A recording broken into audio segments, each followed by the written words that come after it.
الرحمن الرحیم السلام علیکم د سواد نیوز ډاټ کام مینوال زم تاسو ورسره ملګری محمد زبیر خان کتونکو دا وخت منګه په نشاط چوک کې موجود یو څنګه تاسو ته پته چې په فلسطین کې چې کم ظلم روان دی دا غي سر د یکجهتۍ لپاره پاکستان مسلم لیگ نون چې دی هغه نن یو بهترینه غونډه راغونډه کړې ده چې پای کې به د صوبایي صدر انجینیر من مقام خطاب کوي دا وخت د موږ سره سملګری ولاړ دی هغه سره خبره ترې کوو چې دا غي د نننۍ مظاهره مقصد څه دی هغه وینا څه ده. السلام علیکم جی. نن چې د فلسطین د مسلمانانو سره کلم ظلم او زیاتې روان دی نه دا په اسلام کې هم او په انسانیت کې حقوق باندې هم لکه دا څوک نه تسلیموي چې کوم زیاتې وشو د هغو سره خاص کر موږ مسلمانان یو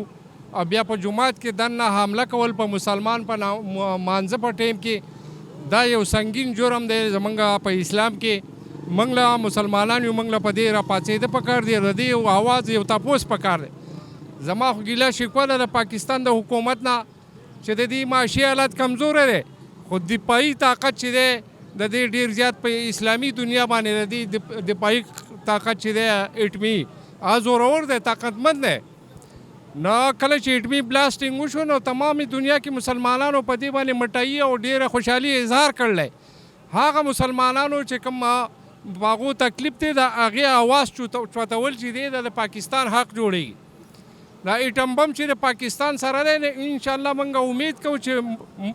مضبوط جواب هغو له ورکوي. موږ چې نن راوتي یو په دې وجه راوتي یو چې د فلسطین کې د مسلمانانو سره اسرائیل چې دی هغه ډېر زیات ظلم کوي زیاتې کوي. موږ راوتي یو چې موږ دنیا مسلمانانو ته بلکې ټولې نړۍ ته وښایو چې د مسلمانانو سره چې کم ظلم روان دی دا دې بند کړی شي. صرف د هغې دپاره راوتي یو چې یاره موږ خپل اواز ورسو. نور خو زمونږ پاکستان چې دی ماشاءالله دا د اسلامي ملکونو یو امام دی ایټمي قوت دی نو موږ ډېر محتاط انداز باندې هغې ته تنبیه ورکو چې د مسلمانانو سره د ظلم نه قلار شي. دا زمونږ میسج دی عوام. دا نننی پروګرام ایجنډا چې ده نو هغه په فلسطین باندې د اسرائیلو کومه ظالمانه حمله چې شوې ده په هغې کې چې د نن د رپورټونو مطابق چې 300 ماشومان زنانه هغه وفات شوي دي او 1900 داسې زخمیان دي چې د هغې د جوړېدو هم څه امکان نشته. نو موږ دا خبره کوو په دې نظام باندې خبره کوو موږ نه د موجوده حکومت ته ګوته نسو خو موږ ټول عالم اسلام ته په دې حالاتو کې ګوته نسو چې زموږ عالمي لیډرشپ چې دی هغه دومره نااهله دي چې په هغې کې هغه خپله بې اتفاقي او د خپلو مفاداتو هغه سیاست هغو په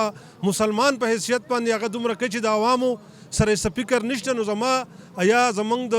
ننني پروګرام مقصد دا دی چې عوام د ټول پاکستان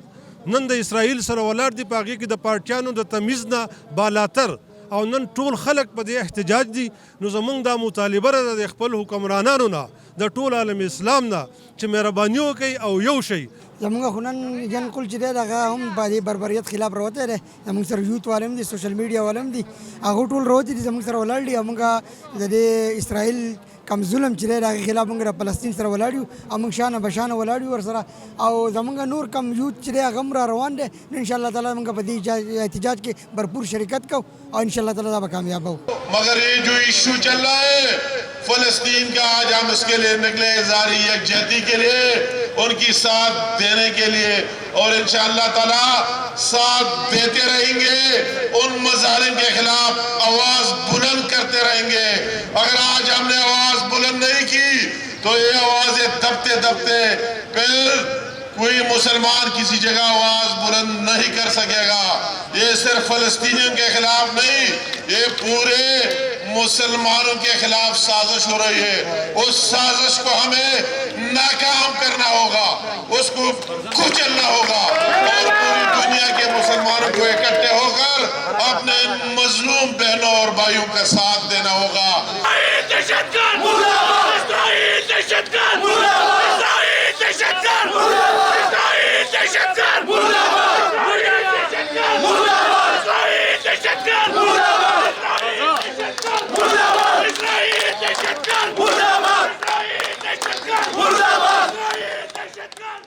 قدرمندو کتونکو د خلکو خبر تاسو اورئ یقینا چې د فلسطین کې چې کم ظلم او کم بربریت روان دی د هغې خلاف چې نن پاکستان مسلم لیگ نون چې دی د منګوره سټي کې په نشاط چوک کې ډېره غټه مظاهره وکړه او د هغې مسلمانانو سره چې د اظهار یکجهتۍ هغه اظهار هم وکړو. تاسو په دا پروګرام چې دی موږ د دې مین مقصد دا و چې زموږ